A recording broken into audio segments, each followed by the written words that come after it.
Hello friends, welcome to truth of physics. I hope आप में से जो भी आईआईटी जैम के एस्पिरेंट्स है वो अपनी प्रिपरेशन बहुत ही अच्छे से कर रहे हैं।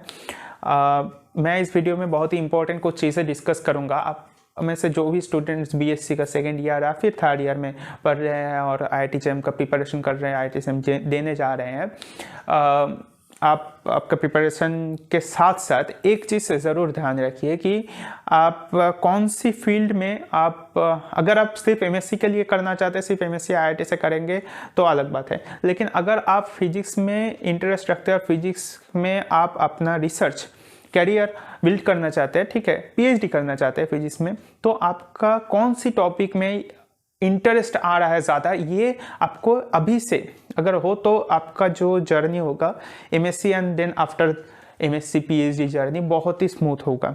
आपको कहाँ पर भी आपको डिफ़िकल्टी नहीं होगा, ठीक है।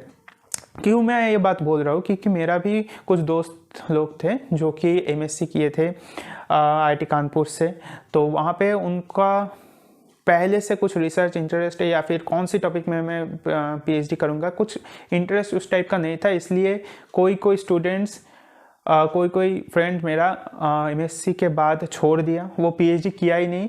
वो एलिजिबल था पीएचडी के लिए, ठीक है। उनका सीपीआई भी एक सीपीआई क्राइटेरिया रहते हैं for both MSc and MSc PhD dual degree students in case of IIT Kanpur, कि वो कन्वर्ट कर सकते हैं एमएससी से पीएचडी में एमएससी के कंप्लीट के बाद। और कोई मेरा फ्रेंड था जो कि अभी भी स्ट्रीम चेंज कर रहे हैं, ठीक है। अभी एक बार थ्योरी में एक टॉपिक में जा रहा है, फिर थ्योरी के दूसरे टॉपिक में, या फिर एक्सपेरिमेंटल की एक टॉपिक में, उसके बाद सेकेंड सेमेस्टर में दूसरे टॉपिक में, और अभी तो हमारा पीएचडी भी स्टार्ट हो गया, तो अभी भी वो अलग अलग टॉपिक में जा रहा है क्योंकि पहले से एक रिसर्च इंटरेस्ट नहीं था। अब यहाँ पे एक बहुत ही इंपॉर्टेंट चीज़ आता है कि अब ये बात नहीं है कि आपको अभी रिसर्च पेपर पढ़ना है। आप अगर बीएससी के स्टूडेंट्स हैं, ठीक है, या फिर आप अगर एमएससी के भी हैं, आप कहीं से भी कर रहे हैं अपना एमएससी, तो उनके लिए भी जो आप रिसर्च इंटरेस्ट क्या है, इसके लिए आपको रिसर्च पेपर ही पढ़ना ज़रूरी है, ये नहीं है। रिसर्च पेपर अगर पढ़ पाए तो बहुत ही अच्छा है, बेस्ट वे है। बट अगर नहीं भी पढ़ पाए तो फिर क्या करना है आपको? फॉर एग्जाम्पल, आप अगर बीएससी के स्टूडेंट हैं तो आपका जो भी टॉपिक फिजिक्स का अच्छा लग रहा है, सपोज फॉर एग्जाम्पल आपका क्वांटम मैकेनिक्स बहुत अच्छा लगता है, तो फिर आप क्या करें कि क्वांटम मैकेनिक्स का कॉन्सेप्ट को अच्छे से समझने की कोशिश करिए। पैरेलली आपका प्रिपरेशन तो हो रहा है जैम का। देखिए, जैम का प्रिपरेशन में हमारा क्या होता है, प्रैक्टिस ज़्यादा करना पड़ता है इस टाइप का, ठीक है। वहाँ पे कॉन्सेप्ट पे तो फोकस करना ही पड़ता है, लेकिन उतना भी डीप अंडरस्टैंडिंग नहीं होना, मतलब करना पड़ता है कि रिसर्च लेवल का तो मतलब अंडरस्टैंडिंग नहीं ज़रूरत पड़ता है।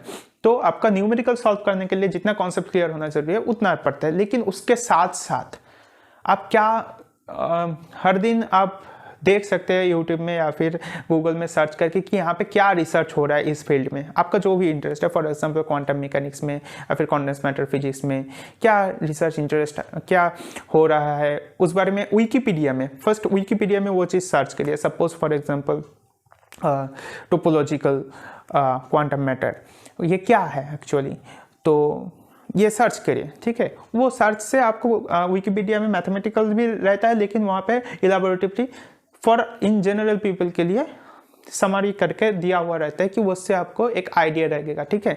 तो ऐसे आप अगर कई फील्ड में अगर आप देखेंगे तो वहाँ से भी थोड़ा सा आपको आइडिया मिलेगा।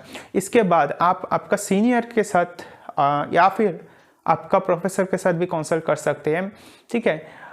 वो भी आपको ज़रूर गाइड करेगा।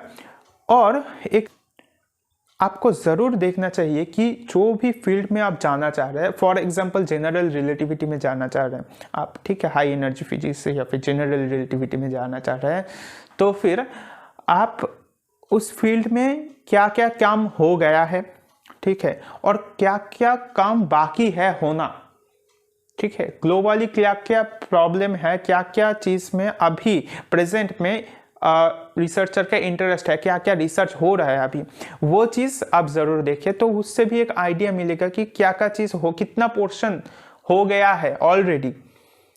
तो क्योंकि आप जब पीएचडी में कन्वर्ट होंगे, पीएचडी के जब शुरू करेंगे या फिर एमएससी का जब रिसर्च प्रोजेक्ट करेंगे, एमएससी में हमारा रिसर्च प्रोजेक्ट होता है, ठीक है, 3rd सेमिस्टर से होता है रिसर्च प्रोजेक्ट। वहाँ पे एक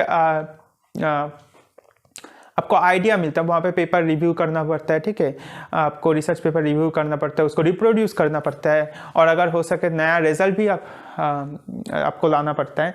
तो वहाँ पे आपको फ़ायदा मिलेगा इस चीज़ में, और उससे भी आइडिया मिलेगा आपको, अगर आप अभी से अगर वो प्रोसेस अगर शुरू करें कि क्या क्या अनसॉल्व प्रॉब्लम है, ठीक है, वो अगर आप देखना स्टार्ट करें तो फिर आपको आइडिया लगेगा कि हाँ ये फील्ड लगभग सैचुरेट हो गया है, या फिर इस फील्ड में मैं अगर जाना चाहता हूँ तो इस फील्ड में मेरा डायरेक्शन, मतलब मेरा स्कोप बहुत कम है, ठीक है। I hope you are getting my point. तो इस हिसाब से भी आपको आपका टॉपिक चूज करना चाहिए। ऐसा नहीं कि मुझे हाँ जनरल रिलेटिविटी बहुत, फॉर एग्जांपल मैं बता रहा हूँ कि ये एक टॉपिक बहुत अच्छा लगता है तो इसमें ही मैं रिसर्च करूँगा, बट आप अगर ना देख के जाएंगे कि उस फील्ड में ऑलरेडी बहुत सारा काम हो गया है, तो आप जब काम शुरू करेंगे तब आपको वो सारा चीज़ जो कि हो गया है वो सारा चीज़ तो पहले समझना पड़ेगा, और वो समझते समझते 1 साल 1.5 साल चला जाएगा पीएचडी का।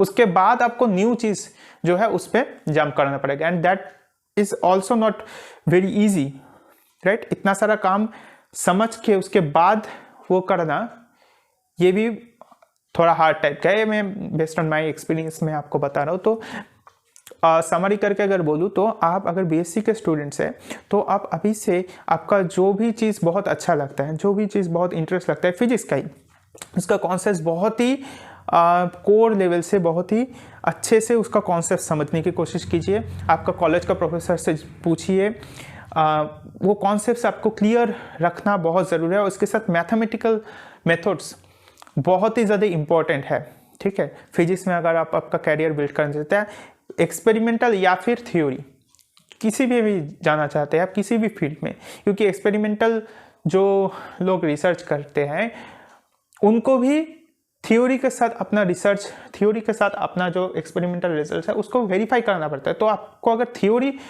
का पेपर पढ़ेंगे आप तो उसमें ज़्यादातर पोर्शन मैथमेटिकली होता है। तो आप अगर मैथमेटिकल में वीक है तो आपको बहुत स्ट्रगल करना पड़ेगा। तो मैथमेटिकल भी आपको बहुत स्ट्रॉन्ग रखना पड़ेगा। तो आपका जैम का प्रिपरेशन के साथ साथ टाइम जितना मिले उसको यूटिलाइज करिए, तो आपको बहुत ज़्यादा बेनिफिट होगा। सो आई होप ये चीज़ आपको क्लियर हो गया है। अगर वीडियो अच्छा लगा है तो वीडियो ज़रूर अपने दोस्तों में शेयर कर दीजिए। So take care of yourself, thanks for watching.